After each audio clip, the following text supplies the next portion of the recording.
All right. Well, I want to thank everyone for joining us today for our AGU AGI Heads and Chairs webinar. My name is Leila Gonzalez, and I'm sitting in for Christopher Keene today. Also joining us is Pranoti Asher, Assistant Director of Grants and Education Programs at AGU, and Eva Kostju, who is the Program Manager at the AGU Bridge Program.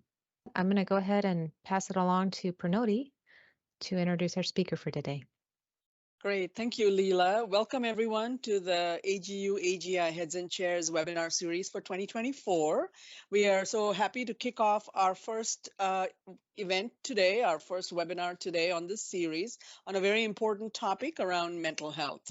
We're very fortunate to have Dr. Maureen Long, who's a professor and chair in the Department of Earth and Planetary Sciences at Yale University, as our speaker.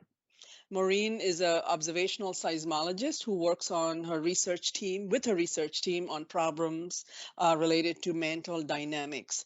At Yale, she also teaches undergraduate and graduate courses, has served as the director of grad studies and as the chair of their department's DEI committee. She's also involved in extensive outreach, especially with high school science teachers in the state of Connecticut. So she's sort of a well-rounded academic here and we are very eager to hear what happened in your department and how you've sort of led this sort of change of culture and attitude within your department. So please take it away, Maureen. Thank you. Thanks so much to everyone, to Leila and Pranoti and Eva for the invitation and for facilitating today. I'm really excited to be here. I was very flattered to be asked to give a webinar in this series. As a department chair, I have benefited a lot from some of these past kind of heads and chairs webinars, and I'm really very happy to be with you today talking about what I consider to be really a very important topic for academic leaders and chairs and really, all faculty members and educators to sort of be aware of. And that's, thinking about the academic culture around mental health. And so, as Pranoti said, I'm going to share some things that we've been doing in the department level here at Yale and actually also at the university level. At my institution. I'm going to try to talk for not the whole time and leave some plenty of time for discussion and questions at the end. I am very interested to hear about other people's experiences, so I'm hoping that we can have some open discussion at the end of the session. So I'm going to speak about department and university level initiatives at Yale. This is a picture, this is the group picture of my department. And before I launch in, I do want to thank the Disability, Mental Health, and Chronic Illness working group that we have in the department, and I'm going to talk more about what that is in my talk. The other thing I want to say before I launch in is that this talk was very much inspired by a party keynote symposium that I participated in at the GSA Connects meeting this past October on encouraging positive mental health in the geosciences. And that was put together by, you see the list of names there, that put together this session that I found to be really incredible and even transformative in the way that I think about mental health in academia. And a great thing about that session was that it included, folks like me who are faculty members or department chairs, or we had a couple of deans that spoke, but it also included several folks who are mental health clinicians. And so getting that variety of perspectives was really incredible.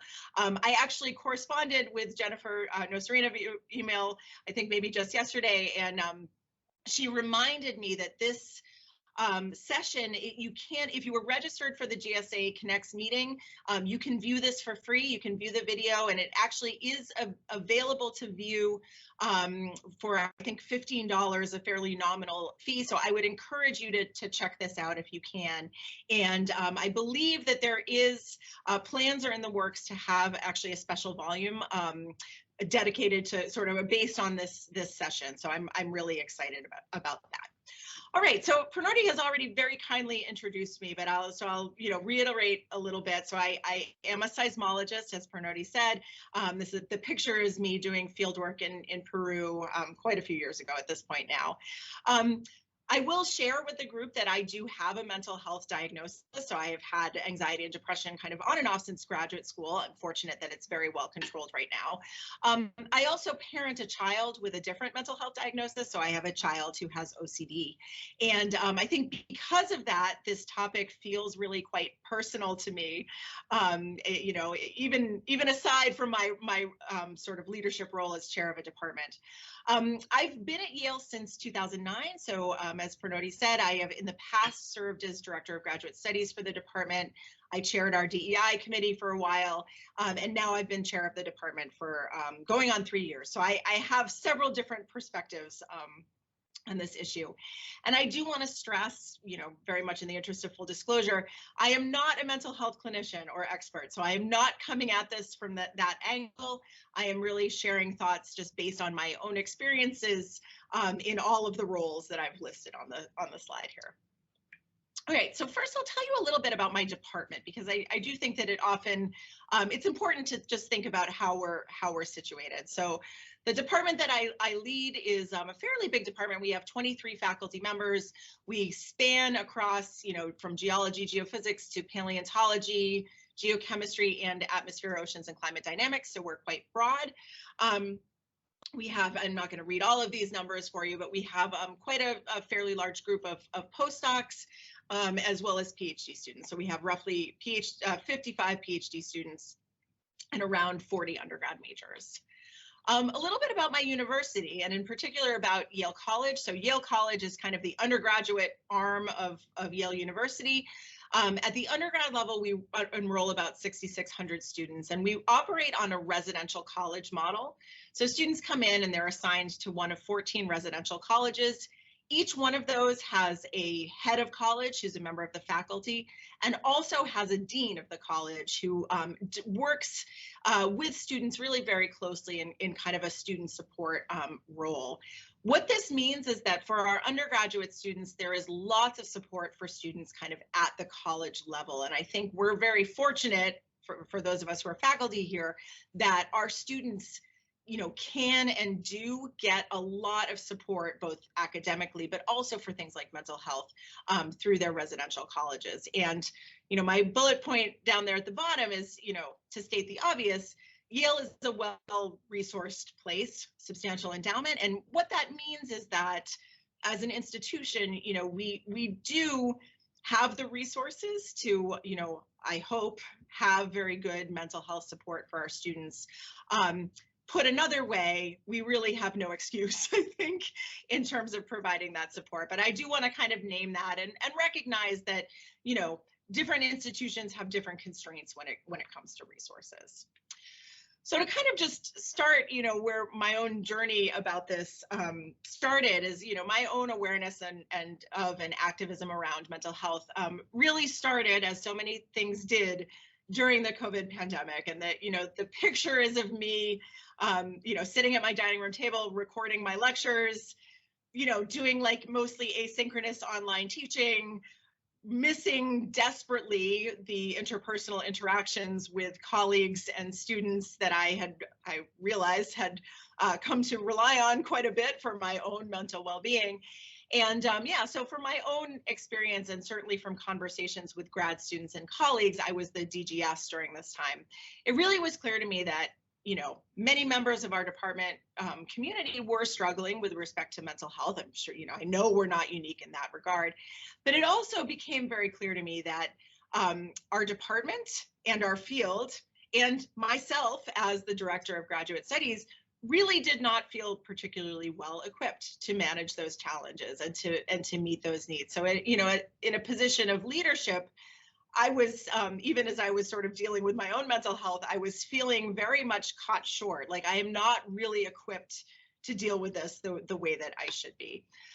So one of the things that we did at the department level, and this was during the pandemic, so this was in May 2021, sort of at the instigation of our departmental DEI committee, and with substantial input from students who said, listen, this is something we really got to do. We ran a departmental mental health awareness workshop. So what we did was we invited Dr. Paul Hoffman, who is the head of Yale Mental Health and Counseling, which provides a lot of the kind of clinical support to Yale students when they need, counseling and therapy. He came and talked to our department. It was great. So we asked him to, give an overview of mental health in academia, give us the statistics about prevalence and about what is the ongoing impact of COVID. We really wanted to make all members of our department, but especially faculty, aware of what are the resources at Yale. If a student needs, say, counseling or therapy or mental health treatment, where do they go? What are the resources? And then maybe most importantly was we wanted to raise awareness and make this topic something that is normal to talk about at the department level. So this webinar it was a webinar because it was during COVID, but this talk was really successful, extremely well attended. I was delighted that I think something like 80% of our faculty showed up and participated, and we had really very positive feedback from the department community. So this felt like a very positive first step for us, starting to have discussions at the department level about resources. So subsequent to that, and again, this is kind of really started as a grassroots effort from our students and postdocs, but we formed a working group. One feature of our DEI committee is that we have a set of working groups on different topics that are kind of under the umbrella of our DEI committee. So you can see there on the second bullet point, we have others. We have, for example, a women in EPS group. We have groups for international and first generation scholars, et cetera. So in fall of 2021, we started this working group. It's open to all department members, so anyone can join. I think at its height, we tend to have maybe 10 or 15 people who come to the meetings. And this group, I don't even know how to pronounce that acronym, but Disability, Mental Health, and Chronic Illness Working Group has been great for us. They've worked on several issues. Some of this is related to accessibility, building accessibility, field trip accessibility. We've had a lot of conversations about how to make our department field experiences accessible to people who might have disabilities or chronic illnesses, and mental health awareness. And a really terrific thing that this group did, looked around and said, we really need to do a survey. We need to understand, we need to kind of take the temperature of the department and understand, where do we stand with regards to sort of mental health and well-being in this department. So this group designed and ran a departmental wellness survey, in 2022. So again, this was designed and run by this group, and I give them a huge amount of credit for really doing the heavy lifting on this. We set it up so only the department chair, the chair of our DEI committee, and the working group committee chair had full access to those survey results. So we really were able to, do the best we could to guarantee confidentiality, and that only a very small group of people were going to have the raw survey results. And then we talked about it. We had a departmental town hall in May 2022 that ended up lasting for almost 2 hours because everybody was interested. We shared aggregated and de-identified and paraphrased results. So we were very careful to, be able to promise the participants anonymity and then to live up to that promise. So the goals, again, were to, figure out, are there areas of widespread concern in the department? We wanted to enable greater empathy and compassion around mental health and wellness and disability and chronic illness in the community, in our departmental community, kind of on the theory that one of the things that helps us to do that is talking about it. And then to brainstorm potential policy solutions. What are changes that we can potentially make at the department level? And then another thing that we did is that the faculty, I think very much to their credit, really took very seriously the discussion of these results, some of which were, I will say, fairly sobering. And we had, one of our faculty retreats, we spent a lot of time talking about these results. So I'm not going to share fully the results from the survey because it was not really designed to be shared beyond the department, but I'm going to share impressions and recommendations.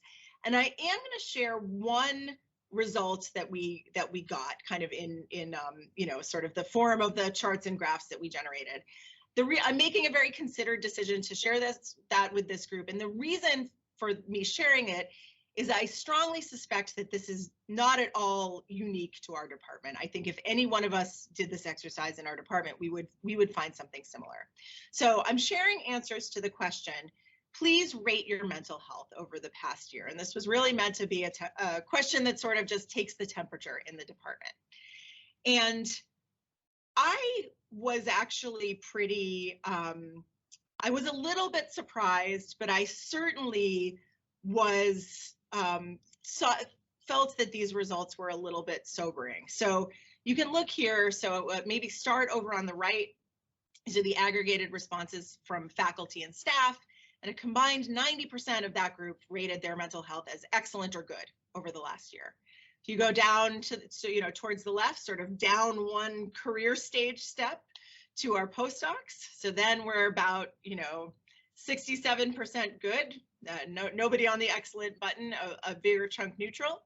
If you go to our graduate student population, it's more like 30% that are rating their mental health as good or excellent, and a much greater number rating it as neutral or poor.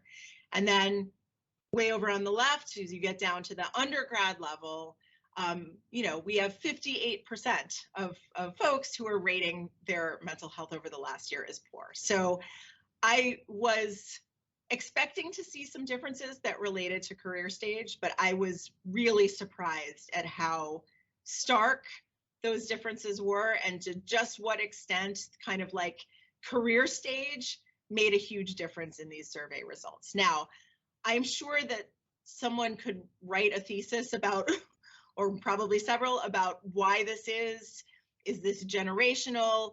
To what extent does this reflect pandemic disruptions?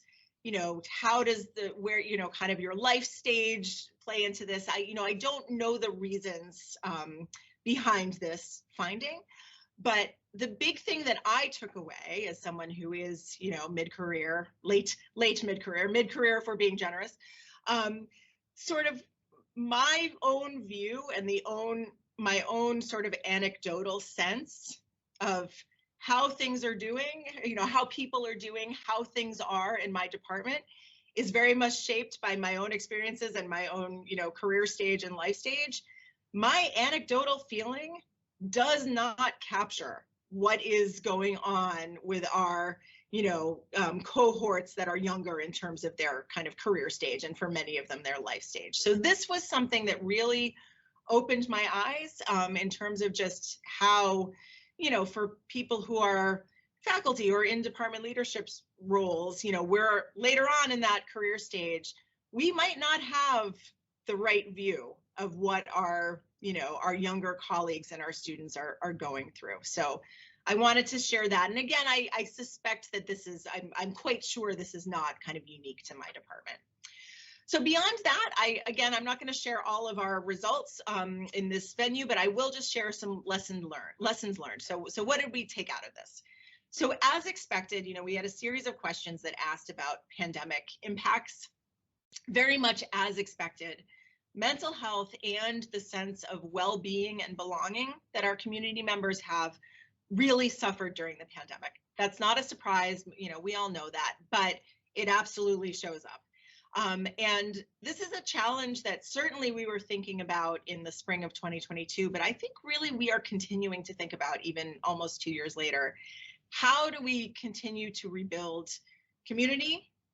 How do we continue to rebuild a sense of belonging in our department communities?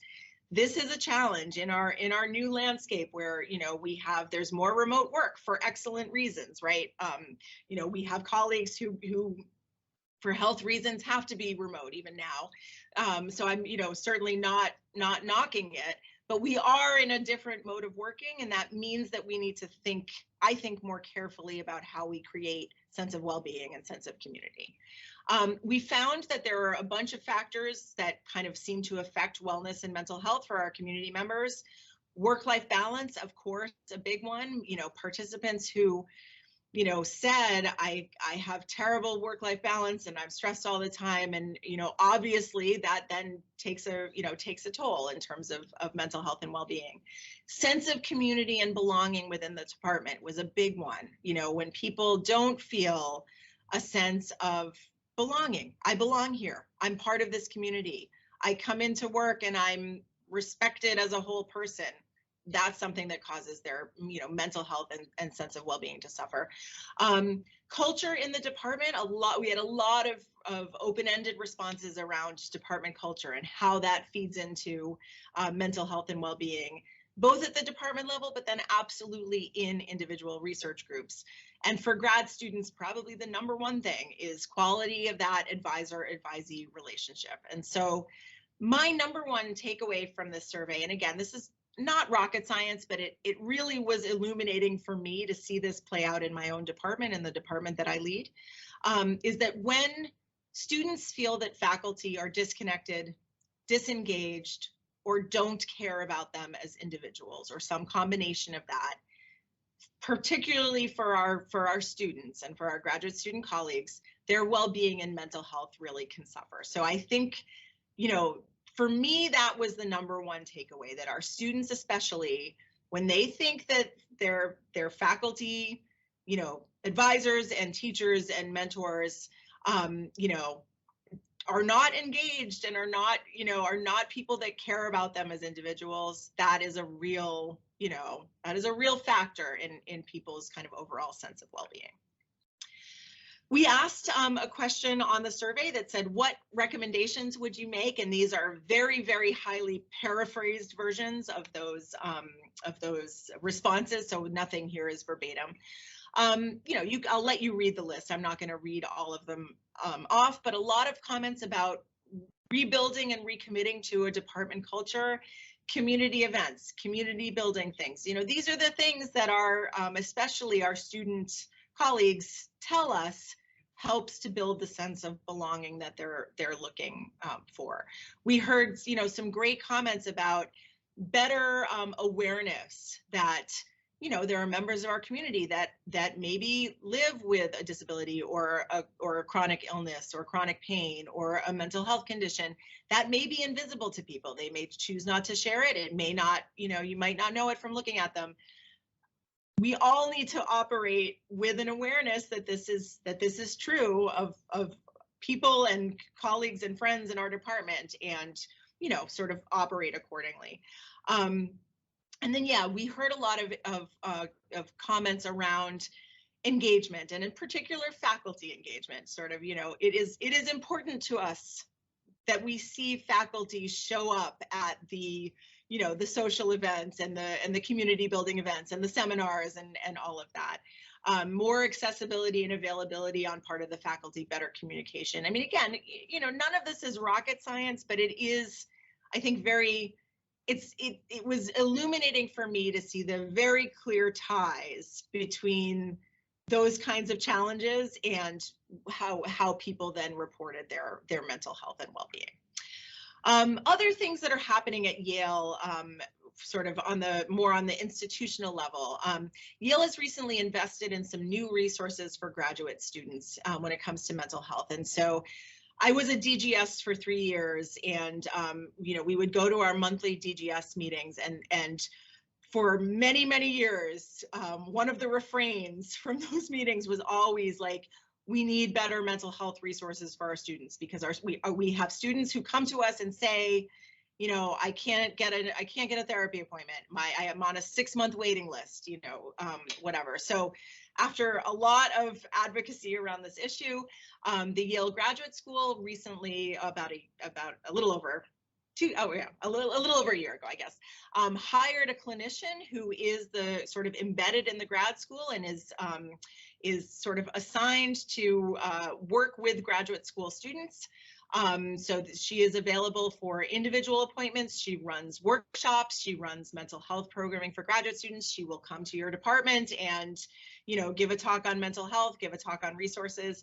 And she also runs confidential drop-in therapy appointments. So for somebody who might be on a waiting list to work with a therapist kind of in the, medium to long term, they can get they can get a kind of short notice. They actually don't schedule them more than 7 days in advance. They're designed to be sort of like right away, short notice kind of appointments. And we're still working on spreading awareness of this resource, but all of the feedback that I've heard from students who have used this resource has been really positive. So this has been a great thing that they've done at the graduate school level.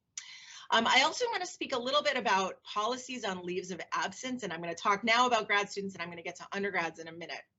I know there's a ton of words on this slide. Sorry, it's a little cluttered, but I did just kind of want to spell out what our policies are around medical leaves of absence, and also, personal or parental leaves of absence. But, the class of leaves for medical, and that includes both physical health and mental health reasons.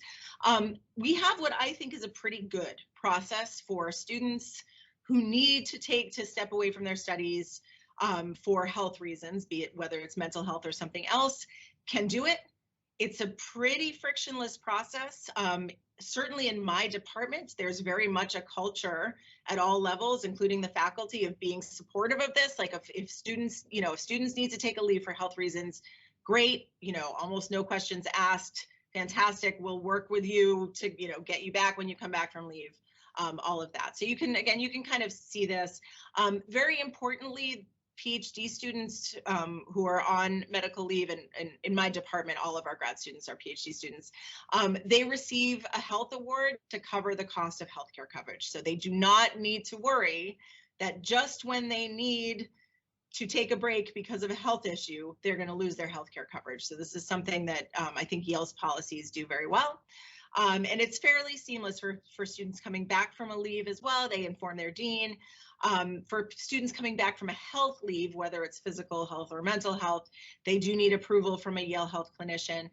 The other thing that we ask students to do is to complete kind of short-ish, bite-size, like maybe it takes a week or so, some kind of academic assignment tailored to the student's stage of study. And that's kind of, academic legalese for, we just want to make sure that students are ready to come back. And so we ask them to spend a week, maybe they do a literature review for one of the papers they're working on, or something like that. And that we work with departments, with DGSs to do that. Oh, I see a question. I'm interested to know what is done for international students that need a medical leave. Yeah, that is a great question. And I am going to admit that every time I get this question from a student, I always say, talk to our Office of International Students and Scholars, because they will know the up-to-date rules around that. And so I'm going to have to admit that I do not, we do the best we can to make sure that students, can keep their visas, keep their health insurance. But we have a really fantastic International Students and Scholars office that does, provide support for our international students. Yes, and thank you, Suzanne, for the question. Yeah, so we do pause stipends. So the expectation is that students really are stepping away from their work. So we want them to step away, take a break. Sometimes that means that students are they're pursuing other employment kind of outside of the grad school setting. And this obviously can be a challenge for people. So the grad school absolutely will work with students for their situation. What can we do to help you get the time and the break and the help that you need, and also be able to, keep on living and pay the rent and whatever.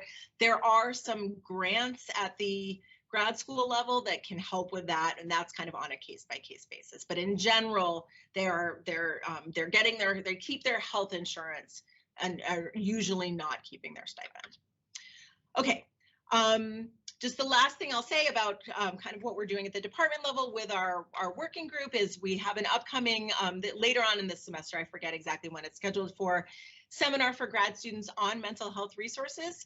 Anecdotally, we have a lot of resources and at the graduate school level, and not all the grad students kind of are aware of what are the resources. Oh, I can get a drop-in therapy appointment if I need it. So we're going to run an information session kind of seminar just to make sure everybody, both students and maybe especially faculty, are aware of what those resources are. So that group kind of continues to do a lot of work just to kind of spread awareness in community about what the resources are.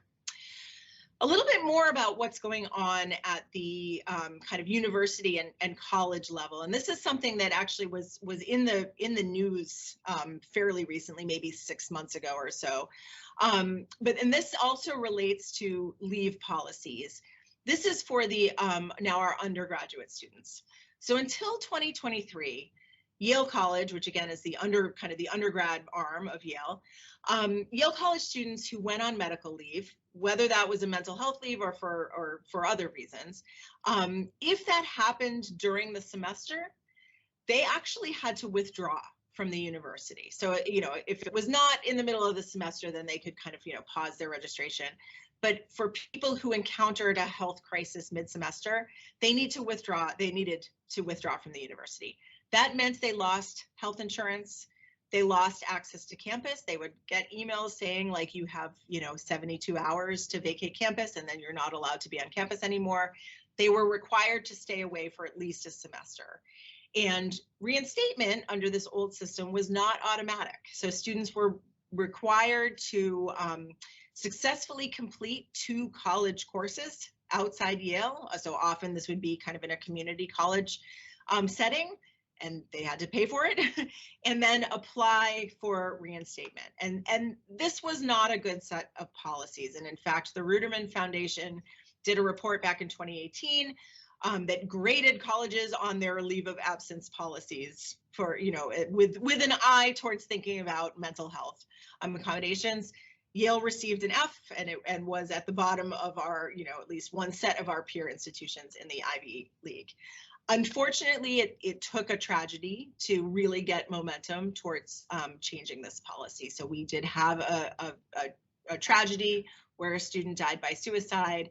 In the wake of that, there was an activist group known as Eli's for Rachel that began pushing for change, and they actually filed a lawsuit. So there were 2 student plaintiffs, who filed a class action lawsuit to try to force Yale to change its policies. So this happened. This was a good thing that came out of a tragic situation. So in January 2023, so almost a year ago, Yale announced new policies around medical leave and withdrawal as part of a settlement of this class action lawsuit. So now, under the new rules, students can take a medical leave of absence. They do not need to withdraw. You know, for reasons that make a lot of sense. Of course, the idea of having to withdraw from college to attend to your health needs was very scary for students. So now they take a medical leave of absence. They can keep health insurance via undergraduate affiliate coverage. So if they are on financial aid that includes a health insurance, which many of them are, they can continue that. They can continue working as a student employee if they had student employment. They can continue to use university resources. There is no time limit, either a maximum or a minimum, on medical leaves of absence anymore, or personal leaves of absence. And the return process now is simplified, clarified. They need a medical clearance and some paperwork. There's no longer a requirement for completion of coursework. So the barrier to reinstatement has been lowered substantially. Okay, so I'm actually going to bring to a close my talking at everybody part here. And again, I'd love to open it up for discussion and questions and leave plenty of time for that. But I want to end on kind of a note of, you know, what can we do? We're aware of this issue. We know what the problems are. What can we all do personally within our departments, within our institutions? So as individual geoscientists, I would say, you know, we really can destigmatize talking about mental health. And I would never suggest that people who, you know, have a mental health diagnosis have any kind of obligation to disclose that if they don't want to. That's a personal decision. So I certainly do not feel like anyone should feel pressured to talk about their personal health situation. But I do think regardless of, disclosing or not some of our own health information, we can destigmatize talking about this in our day-to-day interactions with our students and our research groups, just making it clear that this is not a taboo topic. This is something that we can discuss and talk about and hear about, I think goes an enormous way to just helping raise awareness around this issue and helping to make people who are struggling with mental health issues know that they are, that is okay. That is part of life, and we're still part of part of the community in the field and at our department level. We can, of course, provide empathy and support for community members who are struggling. For those of us who are faculty members or educators or have a mentorship role, cultivating that positive and supportive community. Again, the one thing that really stuck with me from our wellness survey is that having, department culture and community culture matters. It matters a tremendous amount. And whatever we can do to create that supportive, positive culture where people feel like they can bring their whole self, including their health problems, to their work and be supported and feel included and feel like they belong is extraordinarily important. To state the obvious, we can all be very, aware about comments that might put down individuals with mental health issues, and we can refrain from making them, and we can gently call them out or call people in when we hear others make them. Seeing our students and colleagues as whole people, I think, is really important. Understanding policies and resources for students and being able to share those as needed. I would really advocate for every faculty member to know and understand, what are the leave policies for graduate students, for undergraduate students, for faculty members, what are the policies at your institution? Are they policies that work for people, or are they broken as Yale's undergraduate withdrawal policy was, and do we need to advocate for change? And this is actually this bullet point is something that I added to this slide deck after the GSA Connect session, where we had several speakers who kind of focused on knowing what to do if a student comes to you in crisis. Knowing ahead of time, if I have a student who comes to my office or comes up to me after class or sends me an email and is having a mental health crisis and needs help, what do I do? And I think the time to think about that is before the crisis moment happens. And so, as many people in this audience are department chairs or department heads or have leadership roles, we can help to make sure that our colleagues feel equipped to have those conversations, and that we all know what to do if a student comes to us in crisis. And then finally, for those of us who are academic leaders, again, being aware of policies and advocating for changes where needed. The DGSs at Yale did a lot of advocating for additional mental health support, and that brought for our grad students, and that brought about some positive changes. And of course, we all, as leaders, set the tone in our department in many ways, and we certainly can set the tone for constructive dialogue around mental health and destigmatize, this as a topic. It is okay to talk about. Yeah, and then my last closing thought, I'm going to actually close with this picture of my research group. So that we had a group barbecue this past fall, and I have two things sort of related to my group to say. The first one is that I have learned an enormous amount, both from this group of students and postdocs, and also students and postdocs who have worked with me in the past, about how to have these conversations and how to, hopefully, I certainly aspire to provide that positive and constructive tone in my group. So I want to say thank you to this group of students for helping me to learn a lot about that. And then just to leave you again with the thought that we all have, a really big responsibility as leaders of departments, as leaders of individual research groups, to set the tone and to make sure that those positive and constructive professional and interpersonal relationships that are so important for mental health and well-being for all of us, not just for students, but for all of us, to make sure that those relationships are in place. And that I find a little bit daunting because it's a big responsibility, but I also feel that very empowered by that. As a faculty member, as a department chair, as a leader of my research group, I can do a lot to cultivate the right culture and tone to help have these conversations. So with that, I'm going to end. I would very much love to have some time for open discussion. I would love to hear from participants. What are your challenges? What's worked well in your department? What have you done at your university or college? What do you see as leading practices? You know, what are your challenges? So with that, I will end, and I would love to throw it open to questions and discussions, either in the chat, or I think you can also raise your hand and unmute. So thank you very much. Thank you, Maureen. That was amazing. While people are thinking of formulating their questions, let me just ask you this before somebody else asks you this. Would you be willing to maybe share your survey, you know, like in a PDF form or something like that? So maybe we can post that on the webpage when the webinar is posted, because I'm sure people will be curious to know like how you ask those questions. That's a fantastic question. I am going to ask the Sure. DEI committee and the survey creators, but my initial, and make sure that's okay with everybody, but my initial reaction is absolutely, it would be very happy to share that resource. So let's follow up, Pranoti. Right. Yeah. All right. Thank you so much for that.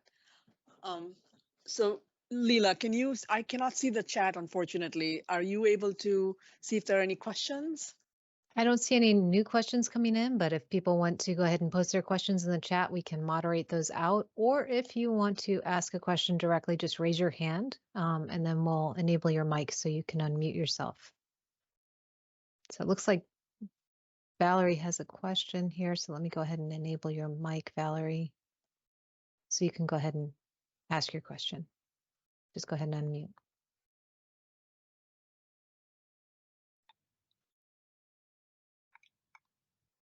Does look like you're still muted, Valerie.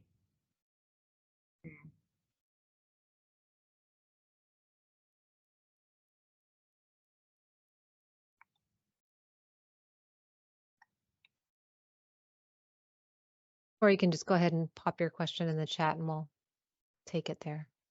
Your way works.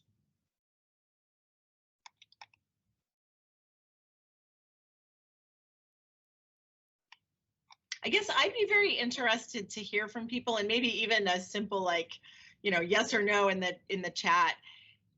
Do folks feel comfortable having these conversations at the department level, or does this still feel like a very tough topic to talk about?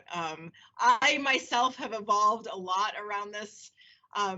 You know, in the past few years, like this initially felt like just a very hard thing to talk about. And I would love to hear from people just whether they feel that, you know, we can have these conversations comfortably at the department level, or if there still feels like something that's very tough to talk about and almost taboo.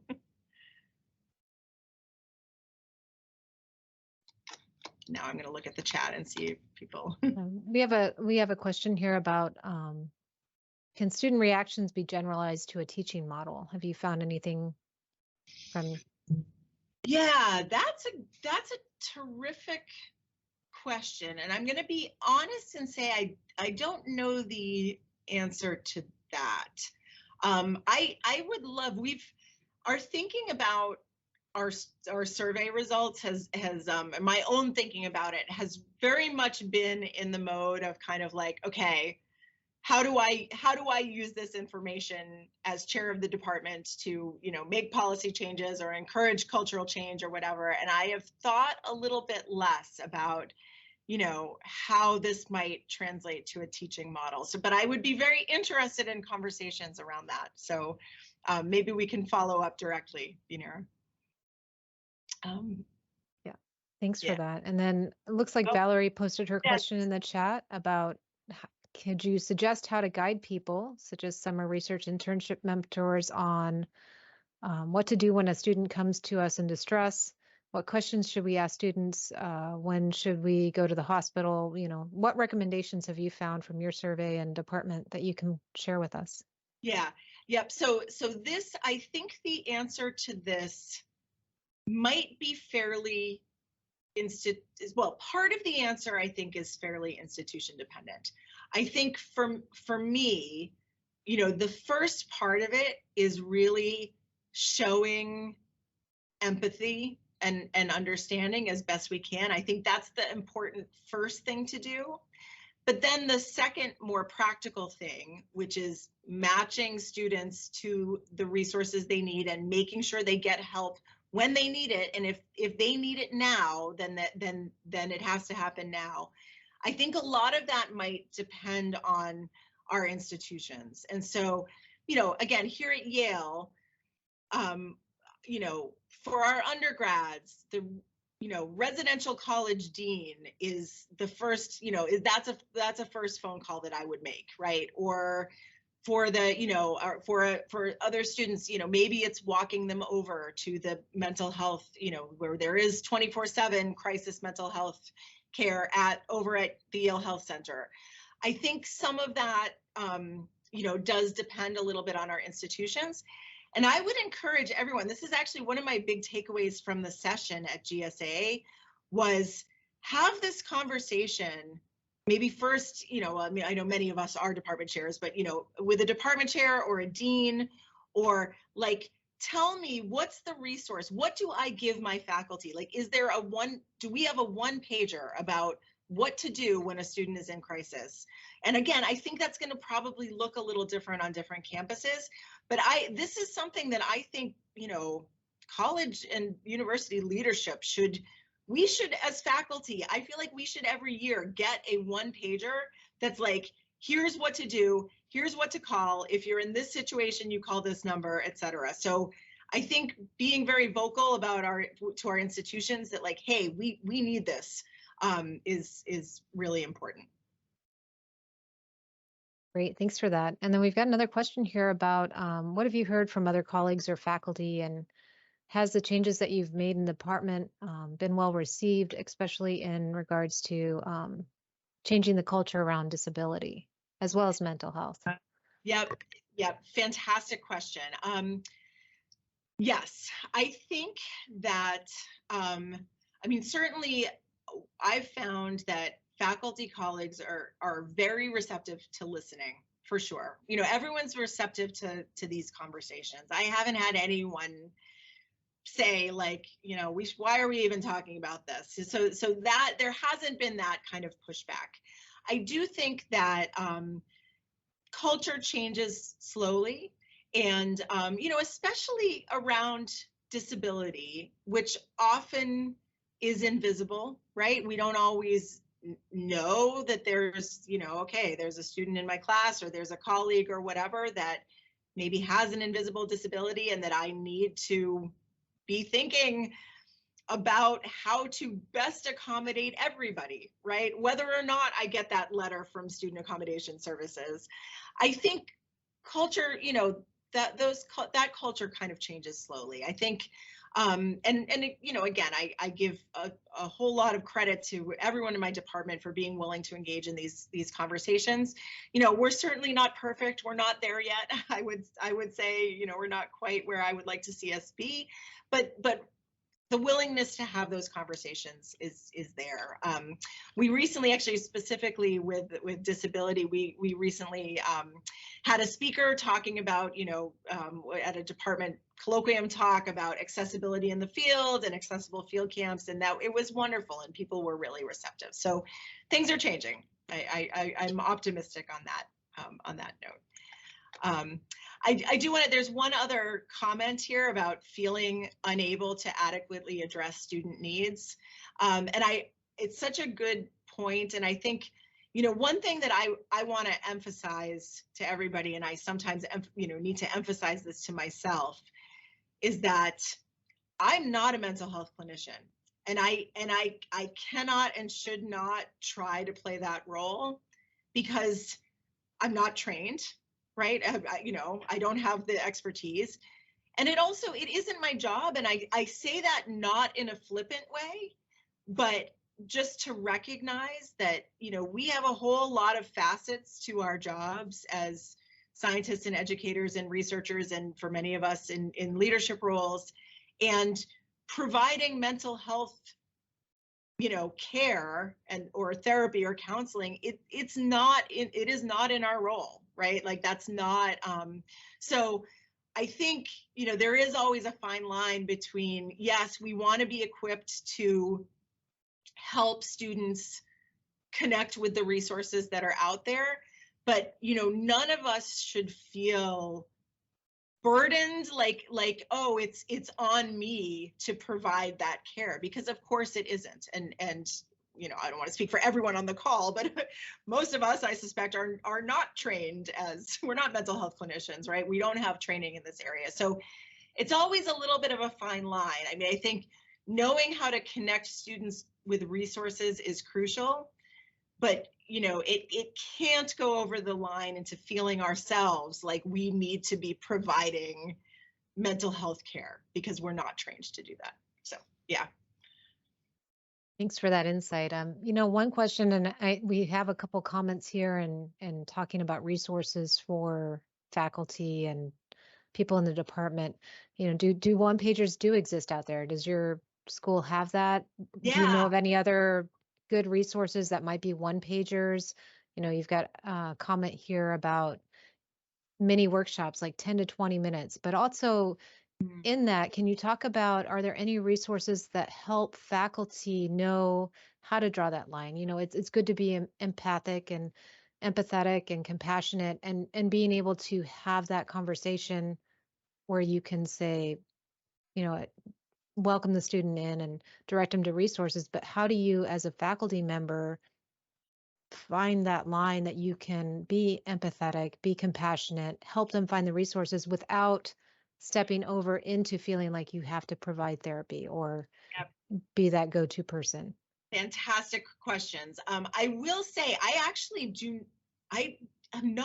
not know of a one pager at Yale. Let me do some digging. We certainly don't, as faculty, get one in our inboxes. I kind of have my own little homemade kind of crowdsourced list somewhere on my computer. If anyone knows of exemplars that they can, point to, or put links in the chat or email me later or whatever, I would love to see this.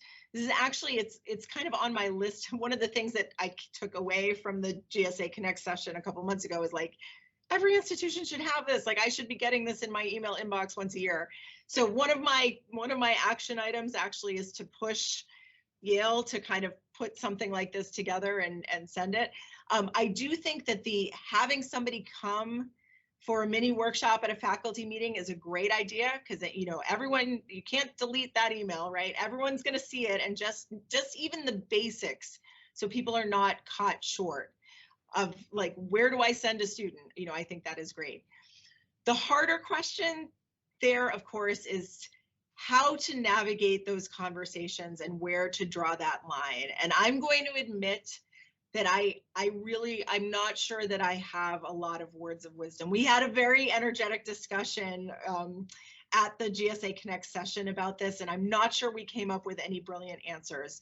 I do think, though, faculty need training on this. This is not something, I don't know about you guys, I never learned this in grad school, right? Like, how to have conversations with your students about mental health. And, I think there are some aspects of that conversation that might come more naturally to me, because I'm a parent of a child with a mental health diagnosis. I have my own experience with mental health, so I think there are some aspects that might come easier to me because of my experiences. But faculty need training. So maybe one thing that we can all do, for those of us who are heads and chairs and in leadership roles, is to keep banging the drum of like, we need training on this. We cannot expect faculty members to just know how to have these hard conversations. So I think that's probably the best I got right now. I'm looking at other questions. Have you practices to front load these discussions in a course or program, so these conversations do not first occur at milestones, due dates, tests, ends of semester, field trips, etc.? That's a great question. I have started putting a note on my syllabus that I think I started this during the pandemic and I've kept it on there. Just a note of, and I'm trying to remember exactly how I phrase it, about, I'm available to support you if you run into challenges with completing your workload for this course, whether it's personal challenges or health challenges. Please come and talk to me. I try to have something on the syllabus in writing that makes it clear that I am eager to have these conversations with students who are struggling in my class. Another thing that we do, like when we do our onboarding for our new graduate students, we have like 2 half days worth of orientation stuff at the department level. I know that they're getting it at the grad school orientation level as well, but they hear it from us too. We spend some time during that orientation talking about work-life balance and how to manage stress and what are the mental health resources. So we try to start having those conversations with our grad students at orientation. I will admit that that's a little bit dependent on who's running the orientation. Now I'm the chair, and before that I was the DGS, so I've been running our grad orientation, or helping to run our grad orientation for a long time, and that's something that I make it a point to do. But yeah, that's one of the ways that we try to do that. Great, thanks for all that. And all the resources that people are posting in the chat, that's great. Well, we'll go ahead and collect those and post those on the website. And I'm really appreciating some of the comments about like, these are difficult conversations, and I agree. I mean, again, none of us, well, maybe I'll just speak for myself. I certainly was not trained to do this ever in my education, and so, faculty need training. We can't expect people to just know how to do all this stuff. Great. Thank you, Maureen. This was terrific. Yeah. Shall we move to the last few slides? Yeah, I'm mostly just scanning through, and I'm seeing fantastic links to resources. Thank you so much to everyone who's contributed those, and I love it. Maybe we can send those around to everybody after the webinar. That's fantastic. Right. We all need to reinvent the wheel on this. So yeah. Exactly. Yep. Exactly. All right, I think we have a few more slides. So there we go. So again, if you joined us late, just know that the recording will be shared in the coming weeks. If you still have questions to ask, please feel free to send them to me at pasher@ag.org. If you have other questions for our speaker, I'd be happy to share them. You can also look up and find Maureen, through a Google search. Very easy to do that. If you're a department chair and don't know or have not yet joined the AGU Heads and Chairs community, you're welcome to write to me. And if you'd like to participate in our annual workshop at the AGU fall meeting, I'm also happy to share information about that. If we go to the next slide, and Eva, if you don't mind coming off mute and speaking to this, it would be terrific. Sure. Well, as many of you probably know, the AGU Bridge student application is open now. So anything you can do to help us spread the word to students who may be interested in applying, the application can be found on our website, which is in the bottom left-hand corner there, and it's open until March 15th. So with this, students can submit one application that's then shared with all of our Bridge partner departments for entry into graduate school. Thanks, Eva. And the last slide, great. As we have our next Heads and Chairs webinar is on March 8th. And if you enjoyed the topic today, please join us next month to sort of talk about how you sort of juggle that work-life balance as a department chair. So rather than having a speaker, we want to feature all of you who do this work every day and sort of be here to have a conversation and share and learn from one another. And if you've missed previous webinars, from last year or the year before, you can certainly find them on AGI's website by simply looking for the Heads and Chairs webinars. So thank you very much again, Maureen. This was absolutely a terrific webinar. Thank you to everybody for sharing your time with us on a Friday afternoon, and have a great weekend, and see you next time. Thanks so much, everyone. I really appreciate it. Thank you.